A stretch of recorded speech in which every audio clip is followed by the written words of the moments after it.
강원도 산자락의 밤은 조용했지만 그 고요함은 평화가 아닌 긴장을 숨기고 있었다. 달빛은 구름에 가려 희미하게 번졌고 나무 사이로 불어오는 바람은 숲의 비밀을 속삭이는 듯했다. 한은서는 숨을 몰아쉬며 손잡이에 굳게 매달렸다. 작은 손수레 위에는 온몸에 피와 흙이 엉긴한 남자가 누워 있었다.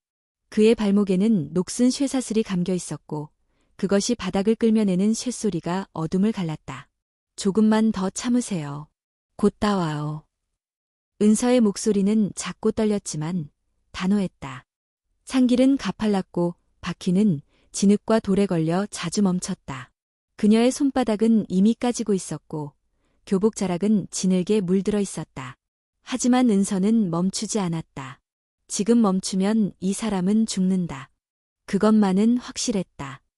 뒤쪽 산등성이에서 개 짖는 소리가 들려왔다. 이어서 어른들의 목소리와 손전등 불빛이 나무 사이로 번쩍였다. 거기 누구야? 거친 남성의 목소리가 어둠을 찢었다. 은서는 숨을 들이쉬고 손수레를 끌던 손에 힘을 더 주었다. 떨리는 다리를 굳게 세우고 손수레를 숲속 깊은 그늘 아래로 밀어넣었다. 달빛이 닿지 않는 숲속 틈, 큰 전나무와 잡목 사이에 그녀는 몸을 웅크리고 남자의 상체 위로 몸을 덮었다. 긴 머리칼이 남자의 가슴에 흩어졌고 남자는 미약한 숨결 속에서 힘겹게 속삭였다. 살려줘. 은서는 손등으로 그의 입을 조심스럽게 막았다. 손전등 불빛이 스쳤지만 다행히 오래 머무르지 않았다. 추적자들은 결국 다른 방향으로 내려갔고 그 소리는 점점 멀어졌다. 한참을 숨죽인 채 엎드려 있던 은서는 조심스럽게 일어나 손수레를 다시 붙들었다. 깊은 어둠 속에서 그녀는 아는 길을 따라 내려갔다. 산 아래에는 오래된 통나무집이 있었다. 그녀와 할아버지 단둘이 사는 집이었다.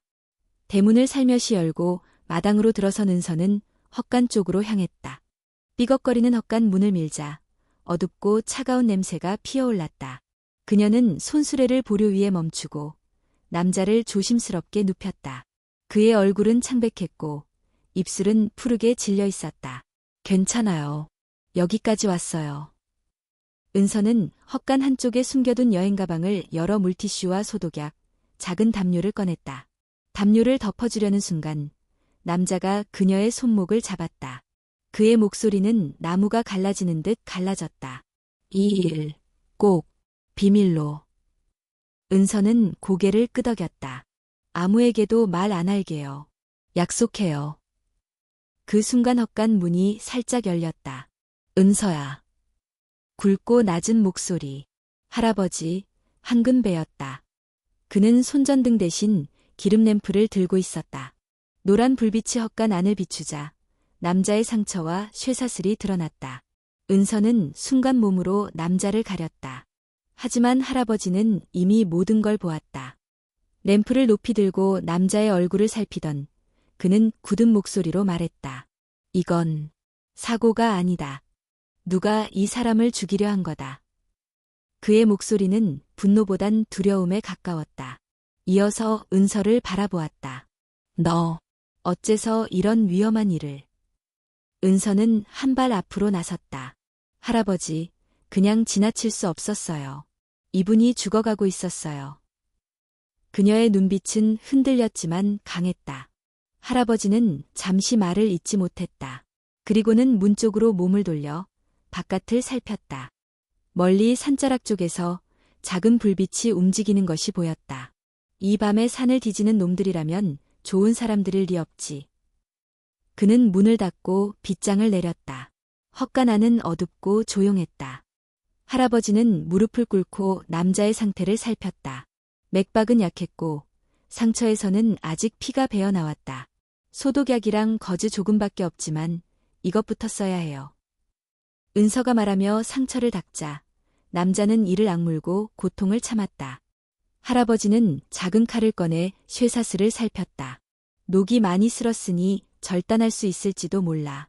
내일 낮이 되면 연장 가져올게. 바로 그때 헛간 지붕 위로 무언가 툭 떨어지는 소리가 났다. 은서는 숨을 삼켰고 할아버지는 램프 불빛을 죽이며 귀를 기울였다. 새일 거야. 그렇게 말했지만 은서는 바깥 어둠 속에서 들리는 미세한 발자국 소리를 분명히 들었다. 그 밤 남자는 한마디 더 했다. 고마워. 이름이? 한은서예요. 그리고 아저씨는요? 남자는 입술을 달싹였지만 말하지 못했다. 그의 눈빛은 아직 말할 수 없다고 말하는 듯했다. 그렇게 첫 번째 밤이 지나고 있었다. 어둠은 천천히 걷히고 있었지만 은서의 가슴 속엔 어딘가 깊고 낯선 불안이 스며들고 있었다. 무언가 아주 거대한 일에 발을 디딘 느낌이었다. 그리고 그 불안은 곧 현실이 되기 시작했다. 해가 완전히 뜨기도 전 한은서는 이미 깨어 있었다. 밤새 거의 잠들지 못했고 마음은 여전히 긴장에 휩싸여 있었다. 헛간에 누운 남자의 상태가 걱정되었고 할아버지의 얼굴엔 복잡한 표정이 가시지 않았다. 은서야, 아침은 먹고 움직여야지. 부엌에서 들려오는 한금배의 목소리는 평소보다 낮고 무거웠다. 된장구 냄새가 마당을 가로질러 헛간까지 스며들었지만 은서의 눈은 헛간 문만 바라보고 있었다. 조금만요. 약이라도 갈아드려야 해요. 은서는 조심스럽게 문을 열고 안으로 들어갔다. 남자는 여전히 의식이 희미했고 이마엔 식은땀이 맺혀 있었다. 그녀는 가방에서 찬물에 적신 수건을 꺼내 그의 이마를 닦았다. 괜찮으세요? 조금만 더 버텨주세요. 그녀가 속삭이자 남자는 아주 미약하게 눈을 떴다. 그의 입술이 움직였고 마침내 약한 목소리가 흘러나왔다. 밖에 그들은 아직 모르겠어요. 하지만 안전한 곳으로 옮겨야 해요. 은서는 고개를 끄덕였다. 그녀도 그렇게 생각하고 있었다. 헛간 기퉁이에 놓인 낡은 천막과 고장난 수레바퀴, 오래된 배낭을 바라보며 마음속으로 계획을 세우기 시작했다. 하지만 무엇보다 먼저 해야 할 일은 사슬을 제거하는 것이었다. 쇠사슬은 무겁고 소리도 커서 이동에 큰 방해가 되었다. 잠시 후 할아버지가 드라이버와 절단기 몇 개를 들고 들어왔다. 움직이지 마. 조금 따가울 거야. 그는 사슬의 연결 부위를 조심스럽게 살폈다. 녹이 심하게 슬었지만 그만큼 약해져 있었다. 한금배는 칼끝을 사슬 틈에 넣고 힘을 주었다. 금속이 삐걱거리는 소리를 내며 휘었다가 드디어 한 고리가 딱 하고 끊어졌다. 남자는 이를 악물고 몸을 떨었고 은서는 그의 손을 꼭 잡아주었다. 끝났어요. 이제 더 가볍게 움직이실 수 있어요. 하지만 할아버지의 얼굴은 여전히 굳어 있었다. 그는 헛간 문틈으로 바깥을 바라보며 낮게 말했다. 어젯밤에 우리 집 근처를 훑은 놈들이라면 오늘 낮에도 다시 올 거다. 이 사람을 어디에 숨겨야 해. 그 순간 은서의 머릿속에 어제 산 위에서 본 폐교회가 떠올랐다. 잡초가 우거지고 종탑이 기울어 있던 그곳. 사람들은 귀신이 산다고 꺼리는 곳이지만 지금 같은 상황엔 오히려 완벽한 은신처였다. 거기요. 산 위 교회. 아무도 안 가요. 요즘엔 폐쇄됐잖아요. 할아버지는 잠시 생각에 잠기더니 고개를 끄덕였다. 그래. 피곤해도 지금 움직이는 게 낫지. 사람들 눈에 띄기 전에. 학교는요? 안 가면 의심받아요. 점심시간에 빠져나오면 돼. 내가 먼저 옮겨놓을 테니. 은서는 결심한 듯 교복 단추를 바르게 채웠다. 손에는 작고 낡은 물통, 붕대 몇 개, 그리고 찐 고구마 2개를 들고 있었다. 이거라도 드셔야 해요. 그녀는 물통에서 컵에 물을 따르고 남자의 입에 가져다 댔다. 그는 천천히 목을 움직이며 마셨고 숨을 고르며 말했다. 고맙습니다. 은서는 작게 미소를 지었지만 그의 목소리 끝에 스친 피로와 체념이 마음을 짓눌렀다. 그건 단순한 고통이 아니라 오랜 시간 쫓기고 믿을 사람을 잃은 자의 음성이었다. 학교 종소리가 멀리서 울렸다. 마을 사람들은 학교 나팔이라고 부르는 종이었다. 은서는 헛간 문을 닫고 가볍게 숨을 고르며 마당을 가로질렀다.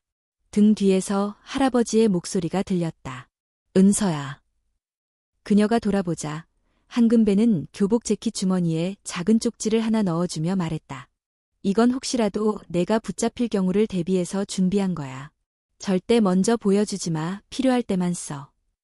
은서는 고개를 끄덕이며 주머니를 꽉 움켜쥐었다. 학교로 향하는 길은 평소보다 조용했다. 하지만 은서의 발걸음은 무거웠다.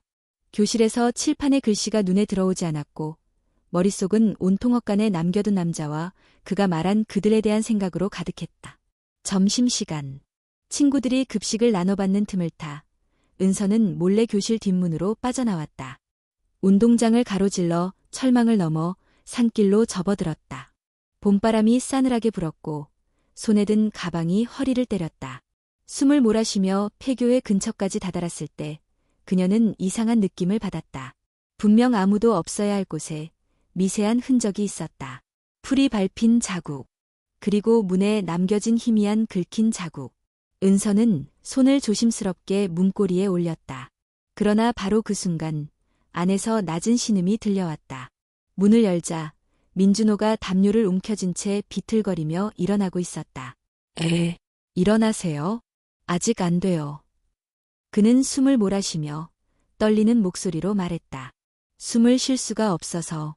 그리고 이젠 말해야겠어요. 은서는 그의 눈빛에서 망설임 대신 단호한 결심을 보았다. 그녀는 고개를 끄덕였다. 말씀하세요. 도와드릴게요. 민준호는 천천히 입을 열었다. 그의 목소리는 낮고 갈라졌지만 한마디 한마디는 확실했다. 나는 서울중앙지검 반부패수사부 검사였습니다. 그의 고백은 그렇게 시작되었다. 폐교회 안은 싸늘하고 축축했다. 햇살은 낡은 스테인드 글라스를 통해 어렴풋이 들어오고 먼지 쌓인 벤치와 부서진 강대상이 세월의 흔적을 말없이 증명하고 있었다. 벽에는 오래된 십자가가 걸려 있었지만 그 아래엔 나뒹구는 의자와 파손된 성가책이 어지럽게 흩어져 있었다. 한은서는 문을 조심스레 닫고 안으로 들어왔다. 민준호는 벽에 등을 기댄 채 담요를 덮고 앉아 있었다. 그의 얼굴엔 아직 열이 가시지 않았지만 눈빛만큼은 깨어 있었다. 어제 검사님이셨다고 하셨죠? 은서는 앉은 자리에서 작은 보온병을 꺼냈다. 그 안에는 할아버지가 싸준 따뜻한 미역국과 찐 계란이 들어있었다. 민준호는 잠시 눈을 감았다가 조용히 고개를 끄덕였다. 그 이름 오랜만에 듣네요. 그는 물을 한 모금 삼킨 뒤 천천히 이야기를 시작했다. 나는 서울중앙지검 반부패수사부 소속이었어요. 3년 전부터 한 대형 재벌과 정치권 사이의 유착을 수사해왔습니다. 증거를 확보했을 땐 이미 너무 늦어 있었어요. 내부 고발자가 살해당했고 나 역시 표적이 되었죠. 그래서 도망치신 거예요? 도망이 아니라 후퇴죠. 자료를 지켜야 했거든요. 이 안에. 민준호는 허리춤에 묶여있는 천 조각을 풀고 안에서 작은 금속 케이스를 꺼냈다. 손바닥만 한 은색 USB였다. 표면에는 어떤 표시도 없었지만 한쪽 면이 살짝 긁혀 있었다. 그는 그것을 은서에게 보여주며 말했다. 이 안에 9명의 정치인, 4명의 판사, 2명의 대기업 회장이 등장하는 거래 내역이 들어있어요. 그들은 국회 법안, 검찰 인사, 대형 프로젝트 입찰까지 모든 것을 매수하고 조작했죠.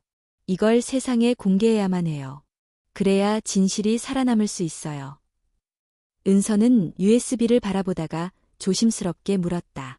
그러면 왜 직접 경찰이나 기자에게 넘기지 않으셨어요? 민준호는 씁쓸한 웃음을 지었다. 내가 믿었던 동료가 나를 넘겼습니다.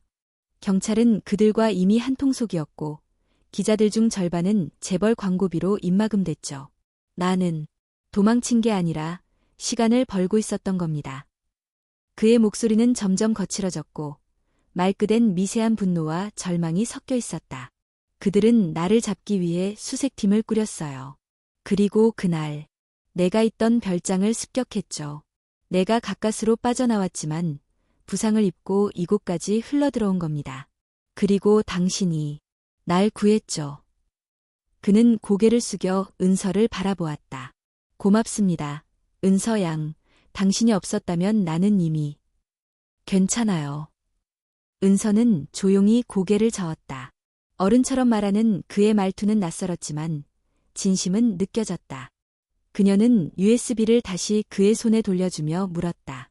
이걸 세상에 알리기 위해선 어떻게 해야 하죠? 민준호는 잠시 생각에 잠기더니 말했다. 한 명의 사람이 있어요. 당신 아버지와도 한때 함께 일했던 기자입니다. 이름은 박상현. 지금은 독립언론 플랫폼을 운영하고 있죠. 중앙 언론에서 쫓겨난 후 은둔하며 위험한 정보만을 다루는 사람이에요. 그에게 가야 합니다. 아빠와 같이 일했다면. 은서는 잠시 입을 다물었다. 아버지는 그녀가 7살 때 실종되었다. 누구도 그가 왜 사라졌는지 설명해주지 않았고 경찰도 조사를 중단했다. 다만 할아버지는 항상 말없이 사진 한 장을 꺼내 보이며 이렇게 말하곤 했다. 내 아빠는 진실을 줬던 사람이었다. 그래서 사라졌단다. 민준호는 그녀의 침묵을 이해한 듯 조용히 고개를 끄덕였다. 그는 당신 아버지를 믿었고 아마 당신도 믿을 겁니다. 서울로 가야 합니다. 하지만 당장은 위험해요. 우리를 노리는 사람들은 움직임이 민감하니까요. 그 순간 교회 밖에서 뭔가가 부스럭거렸다. 은서는 숨을 멈추고 귀를 기울였다. 바람에 흔들리는 나뭇잎 소리인지 아니면 사람의 발걸음인지 분간하기 어려웠다. 그녀는 천천히 창문 옆으로 다가가 바깥을 내다보았다. 수바레 쪽 길에 한 남자가 서 있었다. 검은 모자, 검은 점퍼, 손에는 무전기를 들고 있었다. 그가 이쪽을 완전히 올려다보진 않았지만 그의 존재만으로도 경계심이 커졌다. 은서는 조용히 돌아와 민준호에게 속삭였다. 한 명, 여기 있어요. 아까 그 사람들이 맞는 것 같아요. 민준호는 벽에 몸을 덧붙이며 고개를 끄덕였다. 당장은 움직이지 말아요. 밤이 올 때까지 기다려야 합니다. 그들은 숨을 죽이고 종소리 없는 폐교회 안에서 조용히 앉아 있었다. 밖의 공기는 차가웠고 유리창 너머로 어렴풋한 햇살이 교회 내부를 푸르게 물들였다.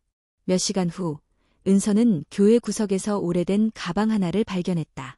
그 안에는 낡은 캠코더와 녹음기, 그리고 먼지가 덮인 노트가 들어있었다. 노트의 표지에는 이렇게 적혀 있었다. 진실을 기록하는 자, 끝까지 남는다. PSH. 그녀는 숨을 멈추었다. 그 이니셜. 박상현. 아빠가 생전에 언급했던 이름. 아빠의 옛 동료. 은서는 고개를 들고 민준호를 바라보았다. 우리가 옳은 길을 가고 있는 거겠죠? 그는 대답 대신 조용히 손에 든 USB를 움켜쥐었다. 옳은 길은 늘 가장 어둡고 험한 길이에요. 하지만 누군가는 가야 합니다. 밖에서는 이미 어둠이 내리고 있었다. 밤이 완전히 내려앉은 산속은 고요하면서도 불안한 기운이 감돌았다. 폐교회의 지붕 틈 사이로 달빛이 스며들었고 교회 내부는 짙은 그림자에 휩싸여 있었다. 은서는 벽에 기대앉아 무릎을 끌어안은 채 눈을 깜빡였다. 몇 시간 동안 거의 움직이지 못한 탓에 다리가 저려왔지만 조용히 버티고 있었다. 민준호는 아직 회복되지 않은 몸을 이끌고 조심스럽게 교회 안을 살피고 있었다. 유리창 너머 숲의 움직임에 집중하면서도 머릿속에선 계속 계획을 정리하고 있었다. 그는 오직 한 명만을 믿을 수 있었다. 박상현. 그리고 그에게 도달하기 위한 방법은 단 하나였다. 무선 전파만이라면 서울까지 닿지 않아도 돼. 민준호는 말했다. 중간에 신호를 받아줄 수 있는 기지국이나 중계 장비가 있으면 돼. 박상현은 그런 곳을 알고 있을 거야. 그는 자신의 코트 안쪽에서 또 하나의 작은 금속 상자를 꺼냈다. 이것은 USB가 아닌 조립식 송신기 부품이었다. 이걸 조립하면 단파 주파수로 신호를 보낼 수 있어. 짧은 거리지만 박 기자는 예전부터 이런 비상 주파수를 사용해왔어. 그럼 그걸 어떻게 작동시켜요? 은서의 물음에 민준호는 희미하게 웃었다. 우선 전기를 찾아야지. 그 순간 교회 문이 살짝 열렸다. 바람 소리와 함께 그림자가 비쳤고 은서는 순간적으로 숨을 삼켰다. 나야. 낮고 익숙한 목소리. 한근배였다. 그는 무겁게 숨을 몰아쉬며 안으로 들어왔고 어깨에는 낡은 가방을 메고 있었다. 생각보다 감시가 심하더구나. 마을 입구에도 수상한 차가 한 대 서 있더라. 도로는 피해야겠어.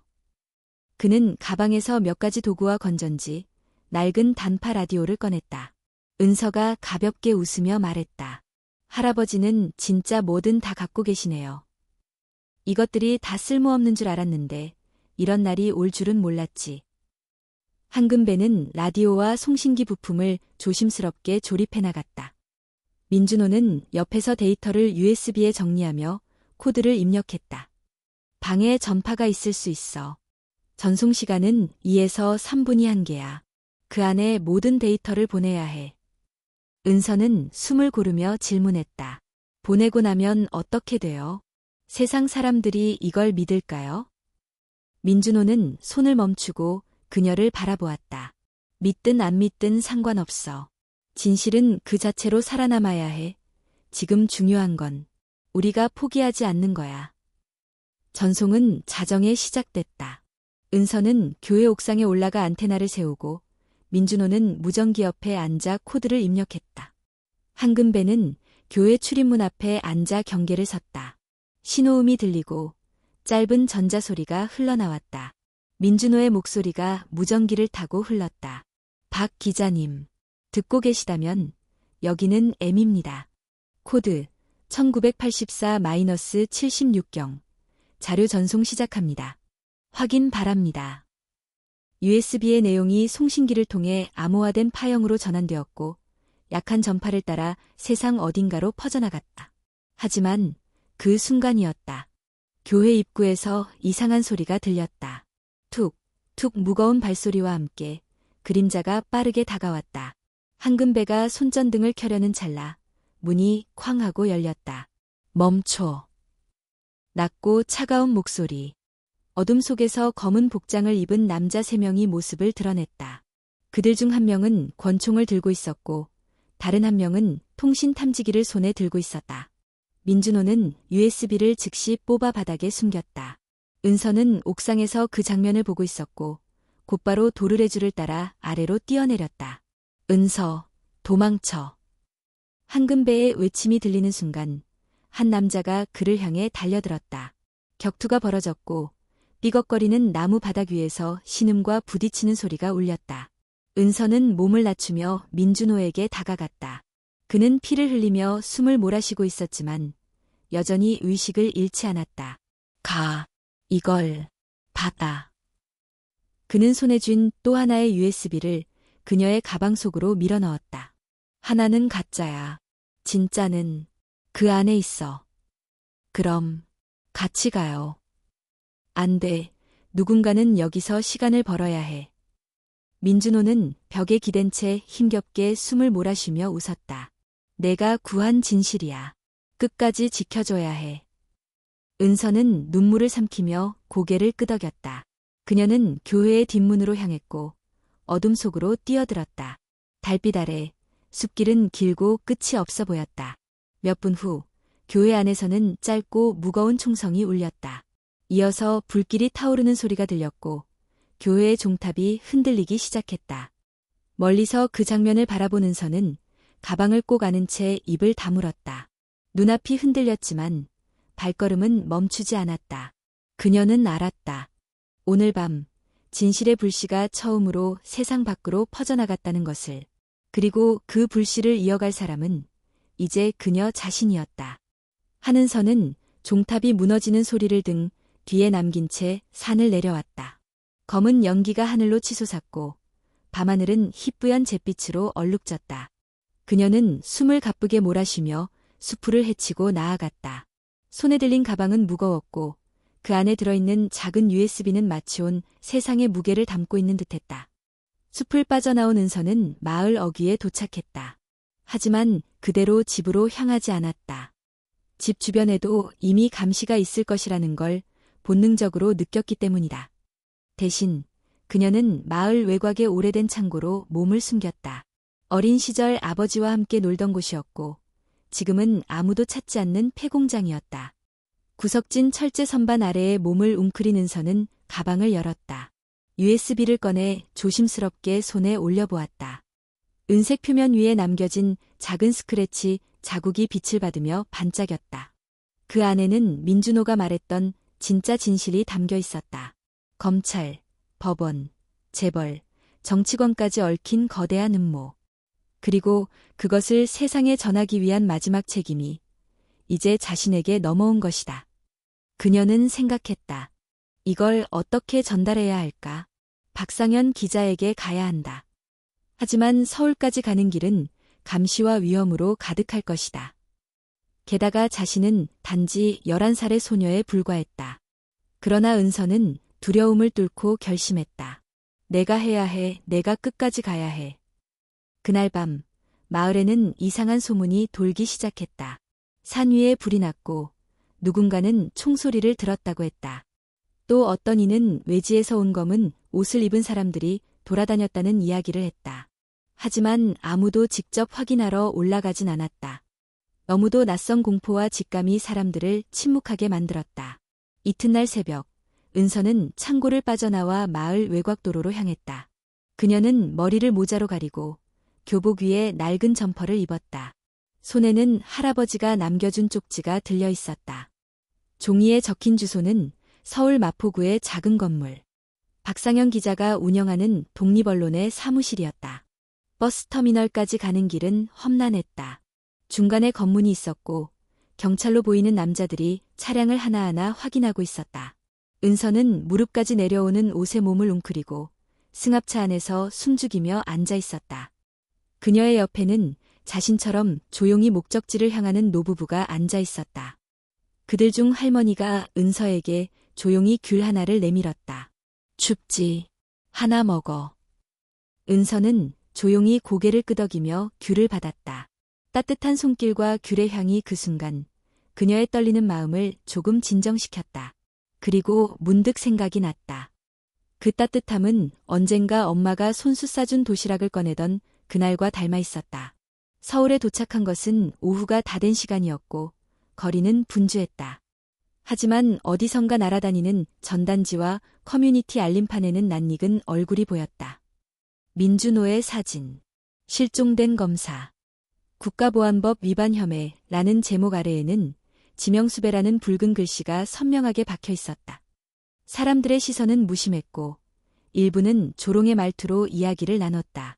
원래 검사란 놈들 중에 나쁜 놈 많다더니 결국 터졌네. 저 사람 예전에 뉴스에서 봤는데 뭔가 이상했어.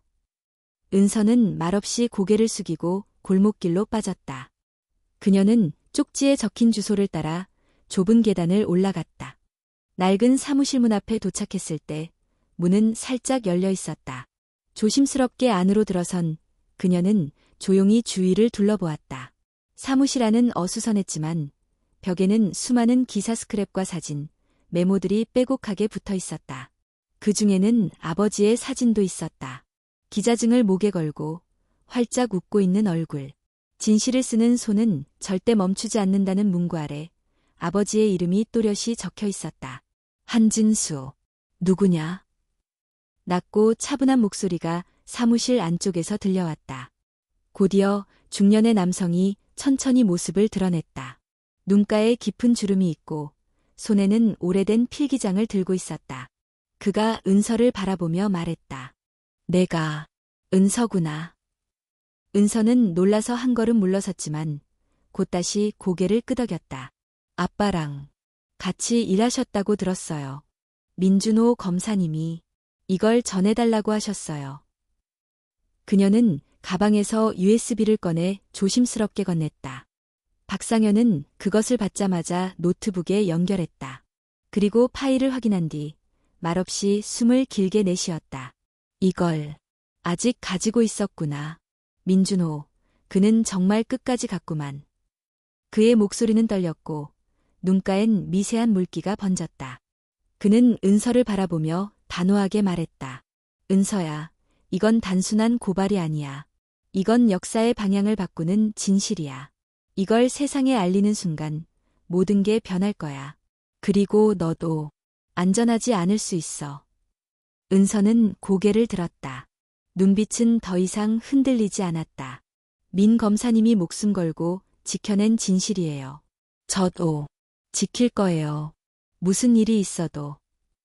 박상현은 조용히 고개를 끄덕였다. 그럼 시작하자. 창밖에서는 구름이 어둑하게 몰려오고 있었다. 그리고 그 순간 뉴스 속보 자막이 흘러나오기 시작했다.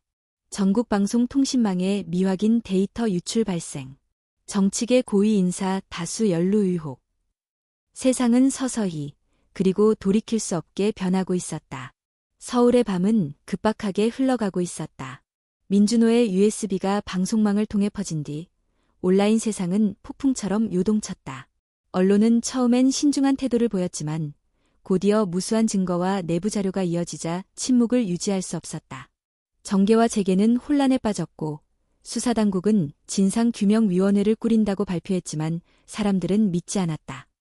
그러나 그 혼란 속에서도 은서는 잠시도 편히 쉴 수 없었다. 박상현 기자의 사무실은 이미 익명의 협박 전화와 이메일로 뒤덮였고 몇몇 차량은 며칠 전부터 사무실 근처에 정차해 있었다. 은서는 그것이 감시라는 것을 직감했다. 너무 오래 여기 있을 수 없어. 박상현이 말했다. 그들은 이미 움직이고 있어. 단지 방송을 막지 못했을 뿐 다음 목표는 분명히 너일 거야. 은서는 조용히 가방을 쥐었다. 그녀는 그것을 이미 알고 있었다. 이 진실이 세상에 드러난 순간부터 자신은 더 이상 평범한 소녀가 아니었다. 그리고 누군가는 이 싸움을 이어가야 했다. 박상현은 은서를 책상 앞으로 불러 USB 하나를 건넸다. 이건 복사본이야. 원본은 지금 바로 외부로 반출해야 해. 한국은 더 이상 안전하지 않아. 그래서 우리가 찾아야 할 사람이 있어. 그는 컴퓨터 화면을 켜고 한 여자의 프로필을 보여주었다.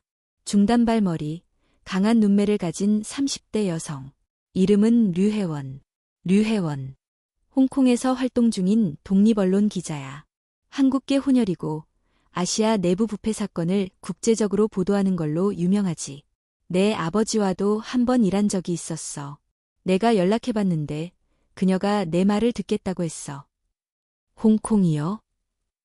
응, 외교적 마찰이 있어 당장은 위험하지만 그녀는 내가 가진 정보의 국제적 가치에 대해 잘 알아. 그리고 그녀에게 맡기면 이 사건은 단지 한국 사회의 진실이 아니라 국제 금융 범죄로까지 확장될 수 있어. 은서는 주먹을 꽉 쥐었다. 그녀는 알고 있었다. 이 진실은 한국만의 문제가 아니라는 것을. 그 안엔 외국계 자본, 역의 금융, 정치 로비, 국제 범죄망이 얽혀 있었다. 그렇다면 싸움도 커져야 했다. 그날 밤 은서는 박상현과 함께 인천공항 근처의 작은 호텔로 이동했다. 그는 조용히 여권과 항공권, 그리고 긴 트렌치코트를 그녀에게 건넸다. 내가 여기까지 도와줄 수 있는 건 이게 마지막이다. 이걸 넘기면 난 다시 잠적해야 할지도 몰라. 하지만 넌 계속 나아가야 해. 그의 목소리는 무겁고 단호했다. 은서는 말없이 고개를 끄덕이고 말했다. 전 아빠의 이름으로 그리고 민 검사님의 뜻으로 이걸 지킬 거예요. 그럼 무사히 다녀와. 류혜원은 너를 빅토리아 피크 근처에서 기다릴 거야. 그 다음 날 새벽 첫 비행기로 은서는 홍콩에 도착했다. 공항은 생각보다 한산했지만 공기 속엔 무언가 날카로운 긴장감이 있었다. 출입국 심사대에서 그녀는 잠시 멈춰졌다. 경찰이 여권 사진과 얼굴을 번갈아 보며 의심스러운 눈초리를 보냈다. 혼자 여행 중인가요? 은서는 조용히 대답했다. 네, 친척이 마중 나오기로 했어요.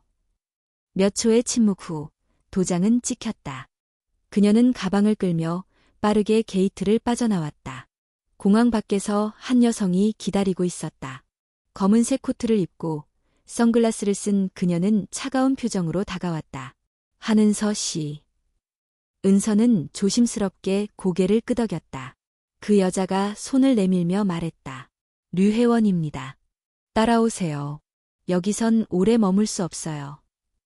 차를 타고 공항을 벗어나 도심을 지나는 동안 혜원은 거의 말이 없었다. 차 안에서는 뉴스가 흘러나오고 있었고 그중엔 한국발 뉴스도 있었다. 한국 검찰 고위 인사, 자살 시도 후 중퇴, 민준호 검사 사건과의 연관성 주목. 은서는 고개를 떨구었다. 민준호. 그의 마지막 눈빛이 떠올랐다. 아마도 그는 지금 생사조차 알 수 없는 상태일 것이다. 하지만 그의 의지는 여전히 살아있었고 자신이 그것을 이어가고 있다는 것을 그녀는 알고 있었다. 차는 곧 홍콩 섬의 북쪽에 위치한 낡은 건물 앞에 멈췄다. 혜원은 은서를 데리고 건물 옥상으로 올라갔다. 거기엔 오래된 통신 장비들이 설치되어 있었고 중앙에는 거대한 위성 안테나가 있었다. 여기가 우리가 신호를 전송할 곳이야. 이 장비는 중국 본토의 감시망을 피해서 신호를 전 세계로 뿌릴 수 있어. 다만 전송 시간은 단 5분뿐이야. 그 안에 다 보내야 해. 은서는 USB를 꺼내 혜원에게 건넸다. 혜원은 그것을 받아 조심스럽게 노트북에 연결하고 파일을 복호화하기 시작했다. 화면에는 수백 개의 문서, 녹취, 거래 기록, 외화 계좌 내역이 나타났다. 혜원은 숨을 들이마시며 말했다. 이건 단순한 한국의 부패가 아니야. 이건 아시아 전체를 뒤흔들 수 있는 범죄 구조야. 너 정말 대단한 걸 해낸 거야. 그녀는 조용히 USB를 다시 은서의 손에 쥐어주었다. 이건 원본이야. 내가 복사본을 가지고 전송할게. 넌 이걸 절대 잃어버리면 안 돼. 전송이 시작되었다. 위성 안테나가 고개를 들어 하늘을 향했고 짧은 파장이 전 세계로 퍼져나갔다. 동시에 류혜원의 노트북에 에커 경고창이 떴다. 누군가 신호를 추적하고 있었다. 망할. 누군가 신호를 쫓고 있어. 빨리 끝내야 해. 3분, 4분, 5분. 마지막 파일이 전송되자마자 장비가 과열되며 자동으로 종료되었다. 끝났어. 혜원이 숨을 몰아쉬며 고개를 돌렸다. 이제 넌 더 위험해졌어. 하지만 세상도 이제는 모를 수 없어. 그 순간 도시 한복판의 고층 빌딩 사이로 작은 드론 하나가 그들을 향해 다가오고 있었다. 혜원이 그것을 보자마자 은서를 붙잡고 말했다. 움직여야 해. 지금부터가 진짜 시작이야. 그리고 은서는 알았다. 정의는 지금 막 전송되었고 그 진실은 이제 더 이상 되돌릴 수 없다는 것을. 홍콩의 밤은 서울과는 전혀 다른 얼굴을 하고 있었다. 고층 빌딩 사이로 오색빛이 흘렀고 거리는 늦은 시간까지 붐볐다. 하지만 그 화려함 속에도 어딘가 피곤하고 무거운 기운이 감돌았다. 한은서는 류혜원의 뒤를 따라 좁은 골목으로 들어섰다. 그들은 도심 북쪽의 오래된 아파트 단지로 향하고 있었다. 이곳은 우리가 임시로 숨을 곳이야. 방 하나밖에 없지만 CCTV는 없고 감시망에서 비켜 있어. 혜원이 말하며 문을 열었다. 아파트 내부는 좁고 단출했지만 창문은 두꺼운 커튼으로 가려져 있었고 주방 구석에는 통신 차단기가 놓여 있었다. 은서는 신발을 벗고 방 안에 들어서며 가방을 내려놓았다. 오랜 도주 끝에 처음으로 안도의 숨을 쉬었지만 마음 한구석엔 여전히 불안이 남아 있었다. 그녀는 조용히 창가에 앉아 커튼 틈 사이로 밤하늘을 바라보았다. 혜원은 물을 건네주며 말했다. 오늘 전송한 자료가 이미 해외 언론 일부와 국제 시민단체에 전달됐어. 반응은 빠르더군. 내일쯤엔 유엔 반부패위원회에서도 공식 반응이 나올 거야. 내가 시작한 일이 아주 멀리까지 닿고 있어. 은서는 물잔을 손에 쥔 채 물었다. 그런데도 왜 저는 두려울까요? 진실을 알리고 있는데 점점 더 무서워져요. 혜원은 한참 동안 아무 말 없이 그녀를 바라보다가 입을 열었다. 그건 내가 아직 인간이기 때문이야. 인간은 진실 앞에서 늘 두려워. 왜냐면 진실은 선택을 요구하거든. 외면할지, 마주할지. 그리고 마주한 사람은 언제나 대가를 치러야 해. 은서는 고개를 끄덕였다. 그녀는 그 대가를 이미 조금씩 느끼고 있었다. 아버지를 잃었고 민준호는 생사조차 알 수 없으며 자신은 다시는 평범한 아이로 돌아갈 수 없었다. 그날 밤 혜원은 작은 종이봉투 하나를 꺼내어 은서 앞에 놓았다. 이건 너에게 말하지 못했던 정보야. 아마도 알고 싶어 할 것 같아서 준비했어. 봉투 안에는 낡은 흑백 사진 한 장과 짧은 메모가 들어있었다. 사진 속에는 젊은 시절의 아버지와 한 남성이 함께 서 있었다. 배경은 허름한 사무실, 벽에는 손으로 쓴 문구가 붙어 있었다. 진실을 기록하는 자, 끝까지 남는다. 저 사람, 누구예요? 은서가 물었다. 최경일. 내 아버지와 함께 일했던 동료이자 박상현의 옛 친구였어. 기자였지. 하지만 10년 전 그는 갑자기 언론계를 떠나 경찰 정보과로 옮겼어. 그리고 몇 년 전부터 민준호를 감시하는 팀에 합류했지. 은서는 손에 든 사진을 바라보며 숨을 멈췄다. 그럼 그 사람도 우리를 쫓고 있었던 거예요? 그래. 서울에서 너희를 쫓던 팀의 리더가 바로 최경일이야.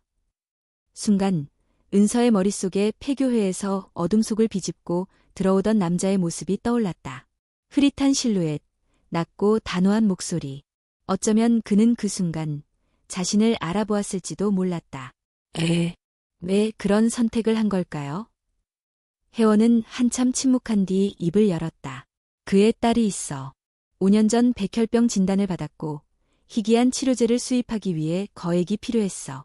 그때 누군가가 그에게 제안했지. 민준호의 위치와 동선을 제공하면 대가를 주겠다고. 은서는 말을 잇지 못했다. 충격이 아니라 슬픔 때문이었다. 누군가가 목숨보다 소중한 것을 위해 진실을 배신했다는 것. 그것은 쉽게 미워할 수 없는 이야기였다. 그럼 그는 지금도 네, 여전히 서울에 있어. 그리고 아마 널 쫓고 있을 거야. 하지만 나도 한 가지 믿고 있는 게 있어. 혜원은 노트북을 열며 화면을 돌려보였다. 거기엔 어두운 지하 주차장 CCTV 영상이 있었다. 한 남자가 누군가와 USB를 교환하고 있었다. 혜원은 조용히 말했다. 이건 내가 교회에서 가져온 USB야. 우리가 전송한 건 복사본이었지. 그런데 이 영상 속 남자, USB를 넘겨받고도 자료를 삭제하지 않았어. 오히려 보관하고 있었지. 그는 내 아버지와 같은 문구가 적힌 노트를 들고 있었어. 은서는 영상 속 남자를 주에 깊게 바라보았다. 흐릿했지만 직감적으로 알 수 있었다. 최경일, 맞죠? 혜원은 고개를 끄덕였다. 아마도 그는 완전히 어둠 속으로 떨어지진 않은 거야. 그도 언젠가는 진실을 선택해야 한다는 걸 알고 있을 거야. 그 순간 아파트 복도 쪽에서 조용한 발자국 소리가 들렸다. 혜원은 즉시 노트북을 닫고 불을 껐다. 은서도 가방을 움켜쥐고 몸을 낮췄다. 누군가가 문 앞에서 멈췄다. 그리고 노크 소리가 났다. 딱, 딱, 딱. 3번. 짧고 일정한 리듬. 혜원은 숨을 죽이며 문 쪽으로 다가갔다. 작은 투시창으로 밖을 확인하더니 놀란 듯 한 걸음 뒤로 물러섰다. 누구예요? 은서가 속삭였다. 혜원이 낮은 목소리로 말했다. 그 사람이야. 최경일. 은서는 입을 다물었다. 마음속에서 복잡한 감정이 얽히고 있었다. 두려움, 분노, 하지만 이상하게도 어쩌면 아주 조금의 희망. 노크는 멈췄고 문 너머에서 조용한 목소리가 들려왔다. 한은서, 내가 맞다면 이 말은 기억할 거야. 진실을 기록하는 자, 끝까지 남는다. 그리고 발소리는 사라졌다. 그 밤, 은서는 창가에 앉아 도시의 불빛을 바라보며 생각했다. 적이라 믿었던 사람조차 언젠가는 다시 돌아올 수 있는 걸까? 그리고 그가 돌아온다면 진실은 더 멀리 갈 수 있을까? 이틀 뒤, 홍콩의 아침은 비로 시작되었다. 창밖에 떨어지는 빗방울은 규칙적으로 유리창을 두드렸고 회색빛 하늘 아래 도시 전체가 잠긴 듯 조용했다. 그러나 인터넷 세계는 조용하지 않았다. 그날 오전 전 세계 수많은 뉴스 채널과 SNS, 독립언론 사이트는 일제히 하나의 문서를 공개했다. The Min Report. 민준호 검사에 의해 수집된 고위층 부패 자료, 그리고 그것을 세상에 전달한 한 소녀의 이야기. 보고서에는 금융거래 내역, 이메일 전문, 내부 보고서, 사진 증거가 포함되어 있었고 각 문서에는 시간과 날짜, 그리고 관련자의 실명까지 명확히 기재되어 있었다. 가장 충격적인 것은 그들이 은폐한 죽음들에 대한 상세한 기록이었다. 증인을 조작한 방식, 언론을 매수한 계약서, 그리고 법원 내부에서의 은밀한 로비 메모까지. 그 진실의 무게는 너무도 구체적이고 무자비했다. CNN, BBC, HK, 그리고 알자지라까지 세계 주요 언론은 이 사건을 대한민국 현대사 최대의 부패 스캔들이라 명명했고, 유엔 인권이사회와 국제반부패기구는 긴급 회의를 소집했다. 한국 정부는 일시적인 인터넷 접속 제한을 시도했으나 정보는 이미 퍼져 있었다. 사람들은 말하기 시작했고 거리로 나서기 시작했다. 홍콩의 아파트 안, 한은서는 노트북 화면을 바라보며 조용히 숨을 쉬었다.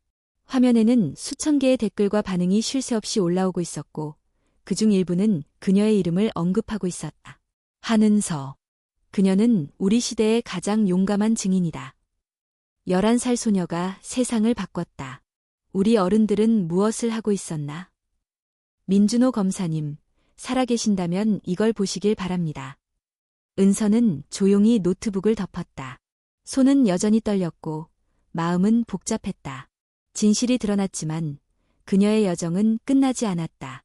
오히려 그 시작에 불과하다는 걸 그녀는 느끼고 있었다.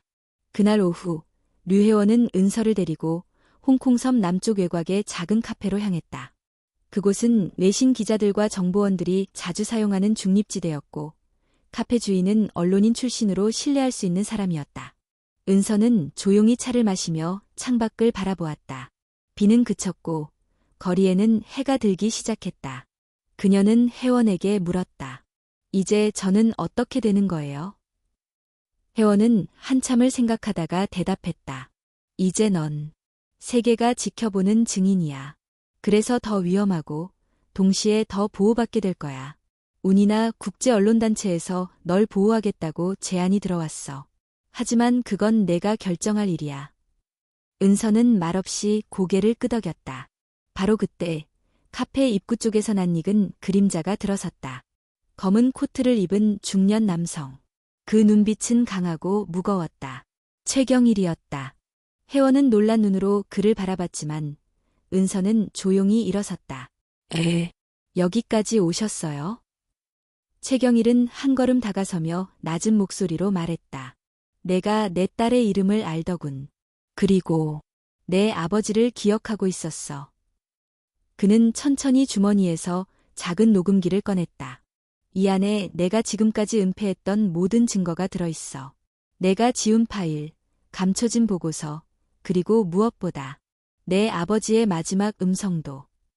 은서는 숨을 멈췄다. 아버지의 목소리요? 최경일은 조용히 고개를 끄덕이며 녹음기를 테이블 위에 놓았다. 그날 그는 나에게 이렇게 말했지. 진실은 언젠가 내 손으로 돌아올 거다. 내가 아니라도 괜찮아. 단지 그 진실을 마주할 용기만은 버리지 마라. 그 말이 계속 내 머릿속을 떠나지 않았어. 혜원이 조용히 물었다. 왜 지금 와서야 이걸 주는 거죠?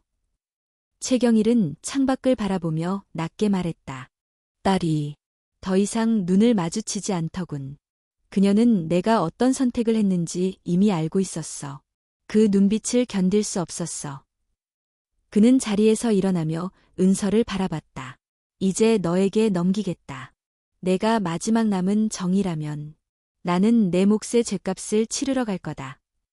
그는 조용히 떠났다. 아무런 조건도 대가도 없이. 그날 밤 은서는 혜원과 함께 녹음기를 열었다. 오래된 음성이 재생되었고 그 안에서 들려오는 목소리는 따뜻하고 단단했다. 은서야, 만약 이걸 듣고 있다면 난 너에게 미안하다는 말보단 고맙다는 말을 하고 싶다. 내가 여기까지 와줬다는 사실 하나로 나는 이 싸움을 후회하지 않는다. 눈물이 조용히 은서의 뺨을 타고 흘러내렸다. 그 목소리는 마치 어제 들은 것처럼 생생했고 가슴속 깊은 곳에서 무언가가 무너지고 또 일어났다. 혜원이 말했다.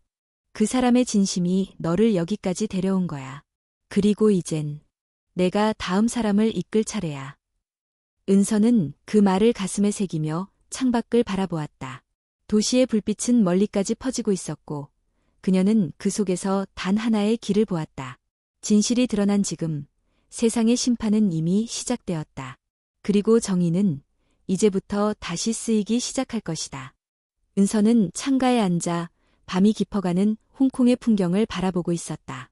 도시의 불빛은 여전히 눈부셨지만 그 화려함 너머로 퍼지는 어둠은 결코 쉽게 사라지지 않았다. 그녀는 손에 쥔 녹음기를 조용히 바라보았다. 아버지의 목소리는 여운처럼 귓가에 남아있었고 가슴속 한가운데에 단단히 자리 잡고 있었다. 그날 밤 혜원은 연락을 받았다.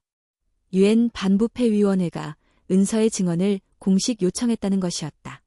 제네바에서 열리는 긴급특별회의에 참석해달라는 요청. 그것은 단순한 형식이 아닌 진실을 지켜낸 자에게 주어진 자리였다. 가고 싶니? 혜원이 물었다. 은서는 잠시 침묵하다가 천천히 고개를 끄덕였다. 이건 제 아버지와 민 검사님, 그리고 저를 지켜준 모든 사람을 위한 일이에요. 이틀 뒤, 은서는 제네바로 향했다. 국제공항에서의 검문과 심사는 더욱 까다로웠고 그 이동은 철저한 보호 아래 이루어졌다. 그녀가 가진 USB와 녹음기는 국제범죄증거물로 등록되었고 보호 목적으로 안전한 경로를 통해 운반되었다. 비행기 안에서 은서는 창밖 구름을 바라보았다.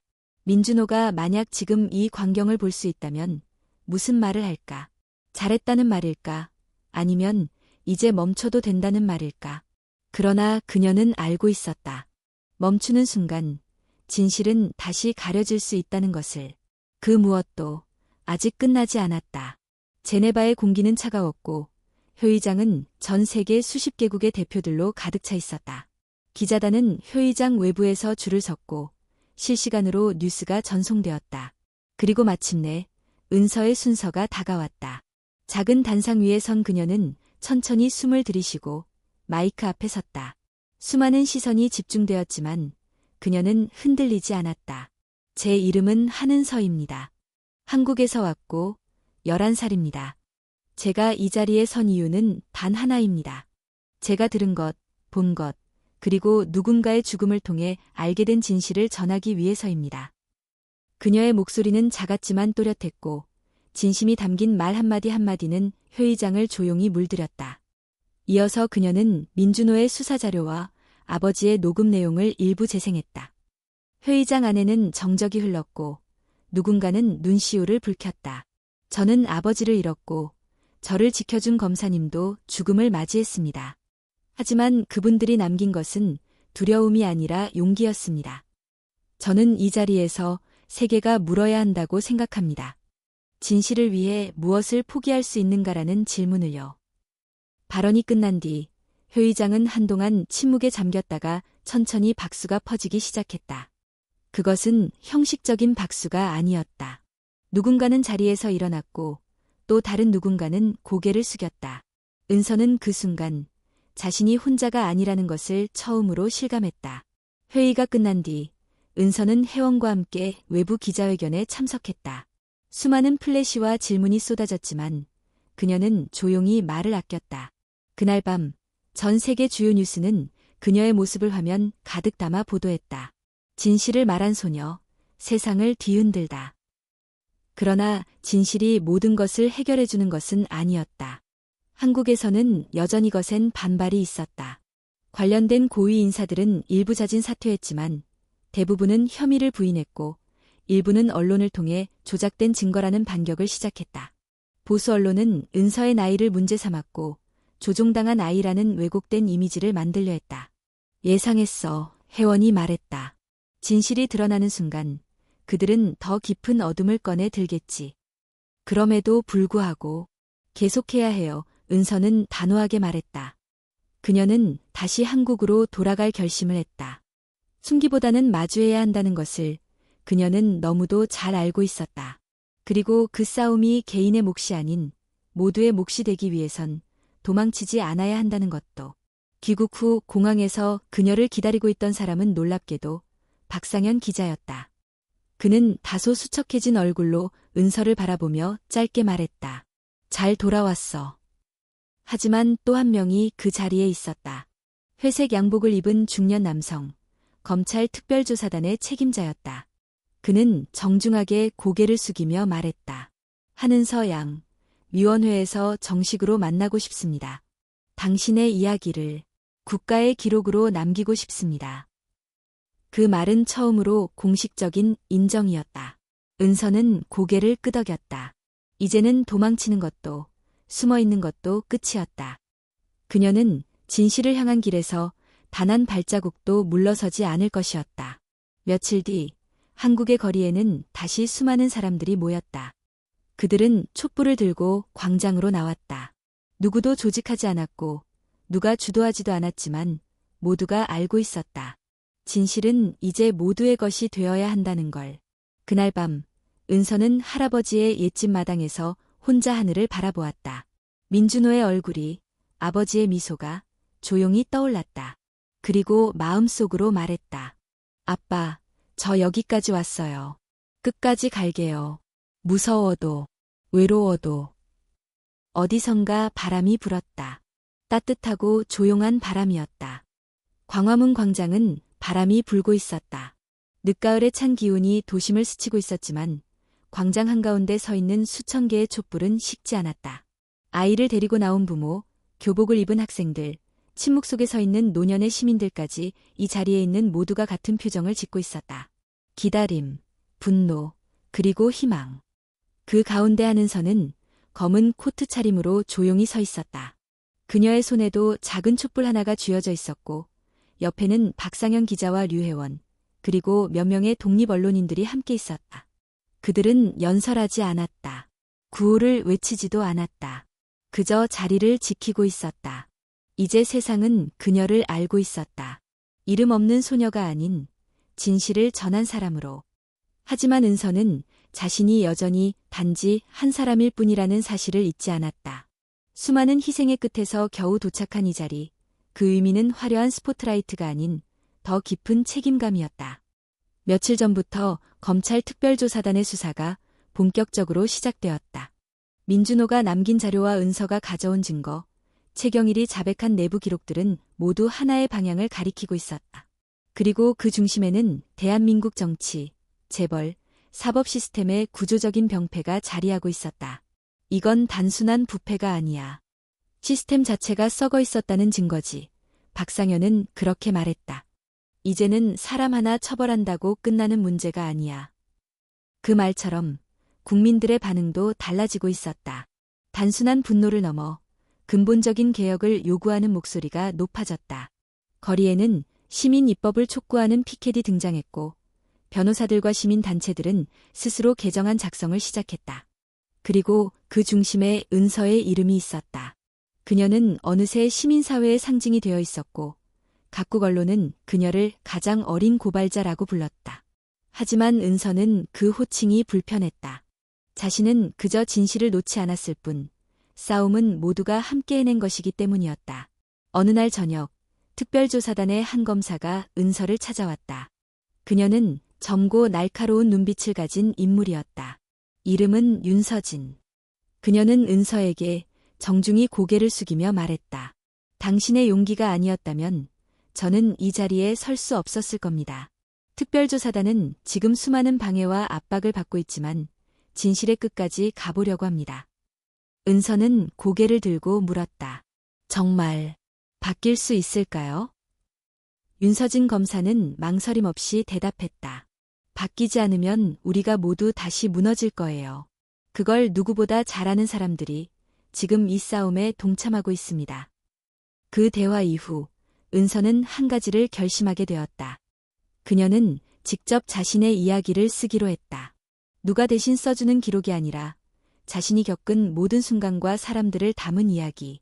아버지의 노트처럼, 민준호의 보고서처럼 살아있는 진실의 언어를 남기기 위해서였다. 그녀는 쓰기 시작했다. 산속의 폐교회, 묶여있던 남자, 밤의 도주, 박상현의 사무실, 홍콩의 옥상, 제네바의 연단, 그리고 광장의 촛불까지. 각각의 장면은 하나의 사람을 기억하게 했다. 누군가는 죽음으로, 누군가는 선택으로, 누군가는 침묵으로 이 싸움에 참여한 사람들이었다. 한참을 쓴 뒤 그녀는 펜을 멈추고 창밖을 바라보았다. 달빛이 마당을 희미하게 비추고 있었고 밤바람에 나뭇잎이 흔들리고 있었다. 바로 그때 그녀의 휴대폰에 메시지 하나가 도착했다. 민준호 검사님의 생명이 위독하지만 회복 가능성 있음. 병원 측은 신원 보호 중. 은서는 눈을 감았다. 너무도 오랜 시간 동안 기다려온 소식이었다. 그녀는 말없이 손에 쥔 펜을 내려놓고 두 손을 모았다. 민준호가 살아있다면 이 진실은 아직도 희망을 가질 수 있다는 뜻이었다. 며칠 뒤 특별조사단은 민준호의 생존을 공식 발표했다. 병원 보호 아래 의식을 회복 중이며 본격적인 수사는 회복 이후 본인의 증언으로 이어질 예정이라고 밝혔다. 그것은 다시 한번 진실의 파도가 밀려오는 순간이었다. 사람들은 다시 광장으로 모였다. 이번에는 축하가 아닌 다짐을 위해. 촛불은 다시 타올랐고 은서는 그 가운데 서 있었다. 누군가 마이크를 건넸지만 그녀는 고개를 저었다. 대신 가슴에 품고 온 종이 한 장을 꺼내 조용히 사람들 앞에 펼쳤다. 그 위에는 이렇게 적혀 있었다. 진실은 혼자가 아닙니다. 누군가가 외면해도 누군가는 지켜봅니다. 내일이 어둡더라도 우리가 오늘 이 촛불을 들었다는 사실은 사라지지 않습니다. 이야기는 끝이 아니라 시작입니다. 내일의 이름으로 우리는 계속 써내려갈 것입니다. 그날 밤 수많은 언론이 그 장면을 담아 보도했다. 한은서, 광장에서 침묵으로 말하다. 진실을 잇는 세대, 새로운 시작을 열다. 그리고 멀리 제네바에서는 유엔이 공식 결의안을 통과시켰다. 아시아 전역의 반부패 협력 체계를 새로이 구축하겠다는 선언. 그 결의안의 이름은 단순하고 간결했다. Résolution 1029, UNCEO Act. 그 이름은 이제 하나의 법이 되었다. 그리고 하나의 상징이 되었다. 더는 누군가의 희생만으로 유지되지 않을 진실과 정의의 시작. 그녀는 알고 있었다. 이 싸움은 끝나지 않았다. 그러나 이제 혼자는 아니었다. 촛불 하나로 시작된 여정은 수백만의 빛이 되어 이 땅 위에 남게 되었다.